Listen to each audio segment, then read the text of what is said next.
Gálatas capítulo 2, versículos de 11 a 14. Vamos ler os versículos de 11 a 14 do capítulo 2 de Gálatas.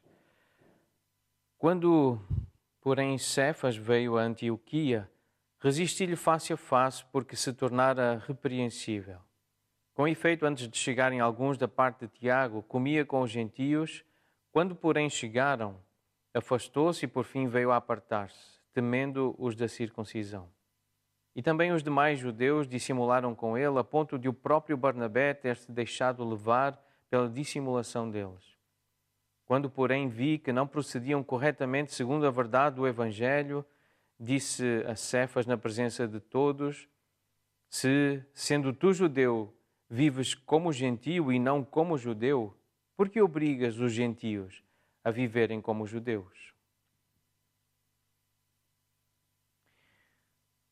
Nós já lemos o contexto desta situação e desta confrontação, desta história e o porquê deste momento ser tão significativo, tão importante em Atos no capítulo 10. Atos capítulo 10, essa passagem que foi lida hoje, mostra como este assunto é tão relevante para a vida da igreja e tão importante, e percebemos o porquê deste confronto, deste conflito, no fundo desta expressão que aqui é usada por Paulo. Ele diz: eu resisti. Esta resistência, esta oposição, este colocar-se contra, opor-se a Pedro, ele que é aqui, o nome dele aparece Cefas, e nós sabemos que é uma tradução, uma expressão aramaica para o nome Pedro. Em João, no capítulo 1, versículo 42, é o Senhor Jesus que diz a Pedro: tu és Simão, filho de João, tu serás chamado Cefas, que quer dizer Pedro. Então, trata-se de Pedro, o mesmo Pedro lá de Atos, capítulo 10. E aqui ele está a agir de uma forma errada, embora ele tenha entendido o verdadeiro Evangelho e tenha tido uma crença correta. Ele entendeu bem o que Deus lhe disse por meio daquele anjo, aquela situação, aquela circunstância com Cornélio. Ele acreditava que era de Deus, esse convívio agora com os estrangeiros, com os gentios. Portanto, ele acreditava que estava livre para poder comer, sentar à mesa com os estrangeiros, com os gentios, pessoas que não eram da sua nação. Ele tinha essa crença, essa liberdade de viver como Cristo queria que ele vivesse, como Cristo viveu, mas ele estava a apresentar um comportamento correto. Nós já vimos acerca do legalismo, que é o comportamento correto com a crença errada, pessoas que procuram, através das obras, das ações, conquistar o favor, especialmente a salvação de Deus, entrar no reino por meio de comportamentos corretos, de obras que sabem serem certas, que Deus orientou, que Deus ordenou, que Deus deseja, e assim querem conquistar a própria salvação. Esse é um problema grave ainda nos nossos dias, mas há um outro problema grave também nos nossos dias e para a humanidade, que é a hipocrisia, a crença correta com um comportamento errado. A igreja de Antioquia ela era composta, na sua maioria, por cristãos gentios. E quando Pedro, Cefas, chegou a esta igreja, ele começou a comer e a passar tempo com eles. Ora, isto pode não parecer significativo, mas foi realmente um grande acontecimento para um judeu como Pedro, porque durante séculos os judeus foram conhecidos pelas suas leis rígidas e pela sua separação dos gentios. No âmbito da antiga aliança, Deus tinha estabelecido certas leis relacionadas com a dieta, o tipo de comida que podiam comer. Deus tinha estabelecido outros mandamentos destinados a impedir que os judeus se misturassem com os gentios e fossem assim corrompidos pela sua idolatria, pela imoralidade dessas pessoas, dessa cultura, desse estilo de vida. Os gentios comiam certos alimentos que eram proibidos, que eram impuros para os judeus. Essa ideia de sentar-se à mesa com eles era considerado por alguns dos judeus como algo impuro. A comunhão à mesa era mais do que simplesmente convidar alguém para uma refeição. Era frequentemente considerada essa ação, essa comunhão era considerada um sinal de aceitação, um sinal de aprovação. E é por isso que os judeus ficaram espantados, chocados, escandalizados quando viram Jesus a comer com cobradores de impostos, os publicanos, com pecadores, como nós lemos em Marcos capítulo 2, versículo 16. Contudo, algo aconteceu a Pedro em Atos 10 que mudou esse paradigma, esse padrão para os judeus crentes, para os judeus tementes a Deus.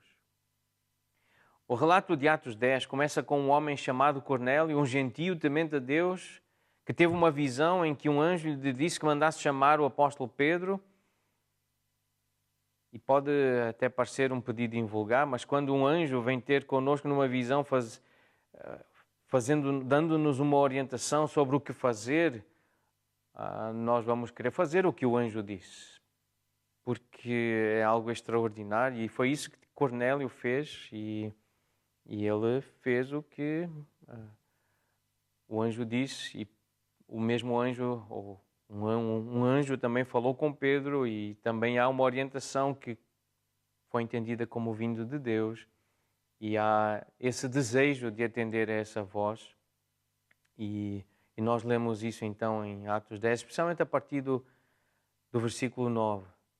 Nós lemos que, atendendo a essa visão, atendendo a essa orientação, houve esse encontro, e nesse encontro Pedro pregou o Evangelho a Cornélio, à sua família.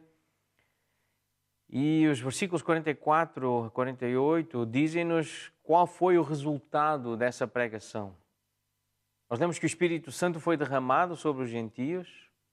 Isso trouxe grandes implicações, porque nem toda a gente ficou satisfeita com essa situação.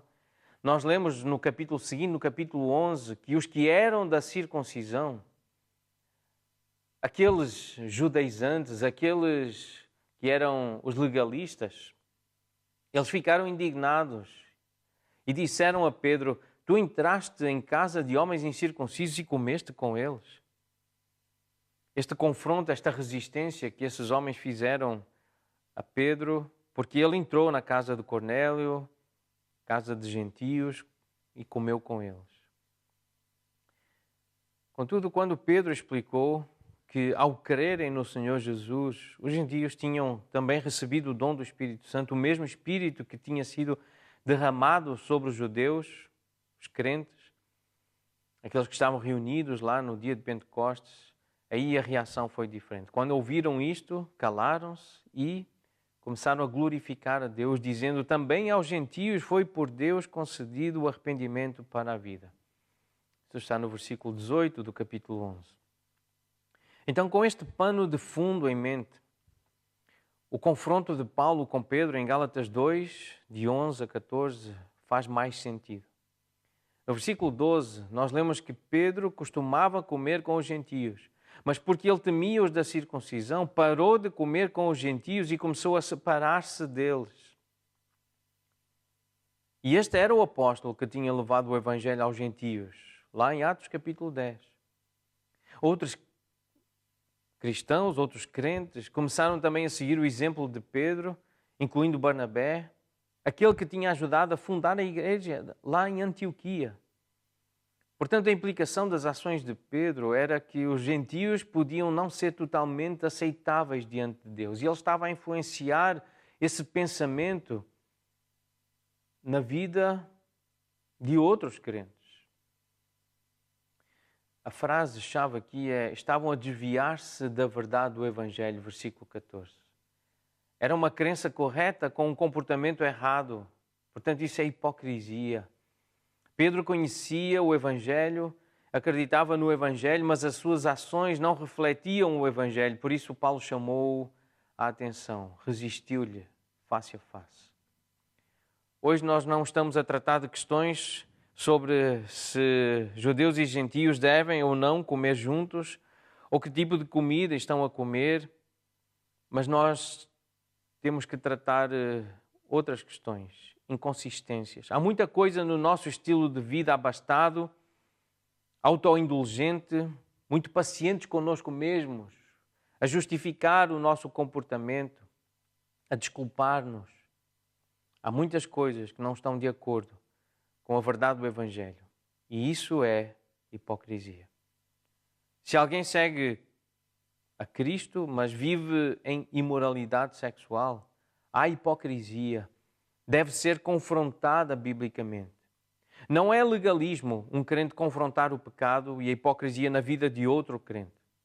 Mesmo que seja alguém numa posição equivalente à do apóstolo Pedro, que precise ser confrontado, um líder, um pastor, alguém que tem tido um testemunho irrepreensível, mas se está a agir de forma hipócrita, pecaminosa, precisa ser confrontado. E o que é preciso então confrontar? Em Gálatas 6, no versículo 1, nós lemos: se alguém for surpreendido em alguma falta, vós que sois espirituais, corrigi-o. Alguma falta. Alguém que, a palavra grega dá a ideia de alguém que caiu ao lado, ao próximo, a algo que não é o lugar certo, não é o ponto certo. Houve um deslize, houve um desvio da verdade, houve um desvio da justiça. Portanto, é um pecado, é um delito, é uma forma de traduzir essa expressão falta em Gálatas 6:1. E diz então que é preciso ajudar essa pessoa, restaurá-la, encaminhá-la para que ela volte ao caminho certo. É isso que significa esta necessidade de confronto, de resistência, de ensino, de expressão, de compaixão, de amor, dizer não, isso aí está errado, não pode ser assim, é preciso mudar, é preciso consertar algo que se estragou. E aqui nós chegamos a um conceito, uma palavra que temos ouvido bastante aqui no nosso contexto, que é nouthesia, ou aconselhamento noutético, que vem para português no sentido da admoestação, da exortação. O que é preciso exortar, confrontar, admoestar? É o pecado? Aquilo que ofende Deus, aquilo que está contrário, que é contrário à vontade de Deus, e inconsistências, incoerências, hipocrisias. É preciso confrontar. Um procedimento incorreto, segundo a verdade do Evangelho, necessita de resistência, necessita de confronto, necessita de reparação, de exortação, de admoestação. Pecado comum nos nossos dias, coisas que nós temos encontrado com frequência, até nas igrejas, infelizmente e lamentavelmente, nas igrejas que se dizem bíblicas sérias, é o pecado da imoralidade sexual. Pornografia, masturbação é pecado. São ações, são esferas de ação pecaminosa. Ver pornografia, praticar a masturbação, não está de acordo com o padrão divino. E recentemente, ao ouvir alguém falar, ao dar o seu testemunho, alguém que foi viciado em imoralidade sexual, alguém que se sentia escravo deste pecado sexual, disse que não conhece igrejas que falem claramente, abertamente sobre este assunto, dizendo que pornografia e masturbação são comportamentos pecaminosos. E por isso esse irmão filiou-se e começou um ministério e tem divulgado esse ministério nas redes sociais, com vídeos, com cursos, porque diz que nas igrejas que ele conhece, este tipo de afirmação não tem sido feito. Este confronto com este tipo de pecado não tem sido feito. Mas nós queremos ser fiéis a Deus e queremos ser fiéis à Bíblia e queremos confrontar pecado e imoralidade sexual, a prática da sexualidade fora do casamento é pecado, precisa de ser confrontado. Outro problema comum nos nossos dias, a glutonaria, o descontrole, a obsessão por comida, por determinados alimentos. Pessoas que não conseguem deixar de comer algum alimento que sabem que lhes vai fazer mal, sabem que vai prejudicar a sua saúde, o seu rendimento, a sua disposição para trabalhar. Ainda assim não conseguem parar de comer. Pessoas desequilibradas nesta área da glutonaria, escravas de alimentos ou bebidas. Outro problema comum nos nossos dias, que precisa de confronto, precisa de exortação, de admoestação, é a mentira, o engano, a falsidade. Pessoas que dizem acreditar, mas que agem em função de interesses próprios, de prazeres próprios, em vez de querer agradar a Deus e fazer a vontade dele. Enganam, mentem, são falsas. Mas há problemas que nós temos enfrentado de inconsistência. Não necessariamente um pecado claro, mas há coisas incoerentes, inconsistentes, que são inconvenientes, como participar de brincadeiras. E algumas brincadeiras, com o tipo de linguagem imoral ou indecente que é usada, torna-se algo inconsistente, incoerente com a verdade do Evangelho.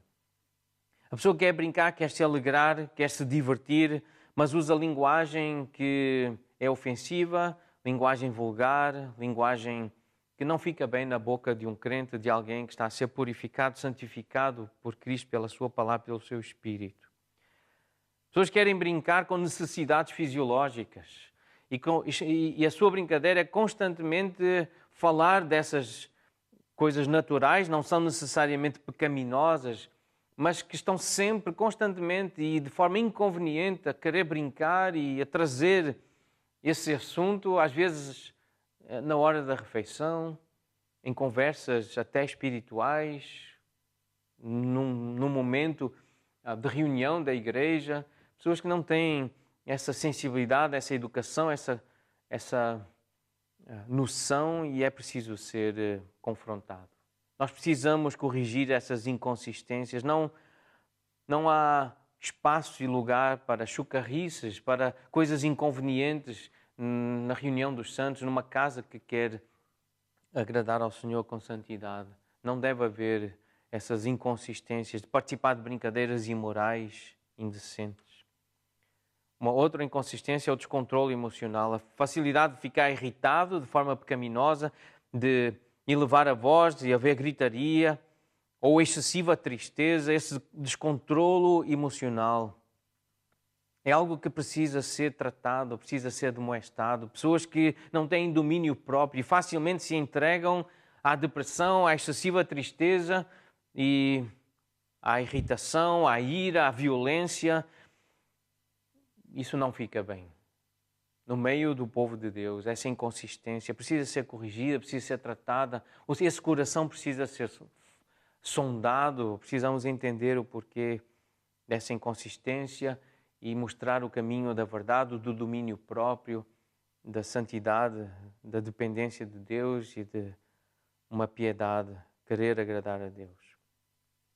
Outra inconsistência nas igrejas evangélicas, no nosso meio, até nas nossas reuniões, às vezes isso acontece, do uso inapropriado de roupas, de adereços, da aparência. Pessoas que não cuidam da sua aparência, a forma como se vestem, como se apresentam, os adereços que escolhem pôr no seu corpo, as marcas que querem pôr no seu corpo, coisas inconsistentes. E é preciso afirmar, é preciso dizer, é preciso admoestar. Isso não fica bem na vida de alguém que quer mostrar Cristo, a mente de Cristo, o caráter de Cristo. Essas coisas precisam ser confrontadas, essas faltas, essas falhas precisam ser corrigidas. Então Gálatas recorda-nos a facilidade com que nós nos desviamos tanto para o legalismo como para a hipocrisia. Por um lado, pensamos que fazendo coisas boas ganhamos o favor de Deus, a salvação. Isso é legalista, é ser legalista, é o legalismo. Por outro lado, nós afirmamos ter o Evangelho da graça, mas vivemos como o resto do mundo. Isso é hipocrisia, é ser hipócrita. Nós precisamos de evitar estes dois erros. O que só a palavra de Deus nos pode ajudar a fazer, a evitar esses erros. É só conhecendo a palavra, conhecendo Cristo, conhecendo a sua vontade, conhecendo o seu ensino, é que nós vamos evitar estes erros. Por isso nós queremos encorajar-nos uns aos outros a seguir Cristo, a obedecer à missão de Cristo. Nós queremos estar unidos com outros crentes para evitar o legalismo e a hipocrisia. Dentro da nossa igreja nós queremos apontar uns aos outros para o Evangelho, queremos indicar a verdade do Evangelho. Queremos falar da verdade da palavra de Deus. E é assim que nós vamos valorizar e trabalhar para que haja unidade na igreja. Pedro era judeu, mas também ele precisava de ser tratado, precisava ser cuidado para lembrar o que era ser cristão. Através da sua fé em Cristo, ele tornou-se um crente. Ele era judeu, naturalmente judeu, ele nasceu judeu, mas porque creu em Cristo, ele tornou-se cristão. E por ser cristão, ele fazia parte da igreja. E na igreja não há distinções étnicas sobre nacionalidade, cor de pele, estatuto social, aparência, geração em que nasceu, o ano ou a geração a que pertence, a idade que tem. Não deve haver distinção para que se viva igreja, a unidade na igreja. Gálatas 3, 28 é claro, dizer que somos um em Cristo Jesus. Não deve haver esse tipo de distinção na igreja. O nosso Senhor Jesus ensinou esta importante lição a Pedro, primeiro lá na casa de Cornélio e depois no concílio de Jerusalém. Nós não sabemos exatamente quando ocorreu esse concílio, mas Pedro foi educado, foi ensinado pelo próprio Deus acerca desta unidade da igreja. Não deve haver distinção étnica, porque nasceu noutro país, porque tem outra cultura, outra educação. Nós devemos ser educados juntos, aprender com o nosso Senhor, o nosso Pai. O próprio Pedro afirmou no concílio de Jerusalém que Deus não estabeleceu distinção alguma entre nós e eles, gentios e estrangeiros, purificando-lhes pela fé o coração. Isso está em Atos 15, versículo 9. Mas aqui, neste episódio, Pedro estava a estabelecer uma distinção. O povo de Deus é um só povo, embora possa estar organizado em vários grupos, em vários países, culturas. Qualquer prática da nossa parte que viola a Escritura e que separa irmãos é uma negação da unidade do corpo de Cristo e nós devemos lutar contra essa divisão. Por que é que então Pedro se tornou repreensível nesta situação? Por que é que ele não respondeu como ele tinha respondido em Atos 11? Aqui Pedro, ele fracassou, ele falhou.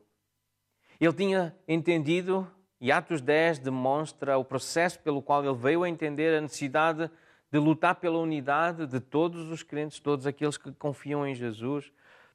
Mas por que aqui, nesta situação, Pedro se tornou repreensível? O que é que aconteceu para ele falhar? Eu creio que há algumas razões. Nós sabemos que o temor de homens, sem dúvida, pelo facto de ele temer os da circuncisão, temer pela posição que essas pessoas ocupavam, porque eram líderes, eram os da parte de Tiago, o líder da igreja de Jerusalém. Sem dúvida que o medo da opinião dos outros, o temor de homens, esse desejo de agradar outros está na raiz deste problema e desta ação, mas há outras razões. E na próxima quarta-feira, se assim o Senhor permitir, nós vamos desenvolver, vamos aprofundar de forma prática esta questão do princípio bíblico da admoestação, da exortação. Por que é difícil repreender pessoas? Por que é difícil falar de uma forma ordenada, pensar com critério?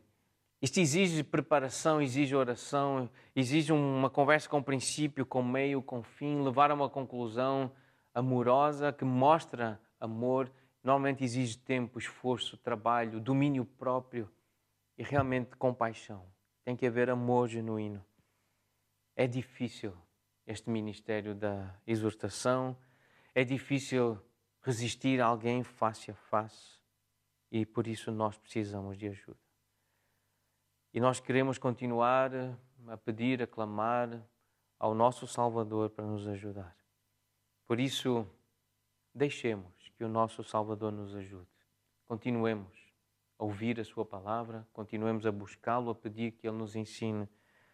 Deixa o Salvador te ajudar.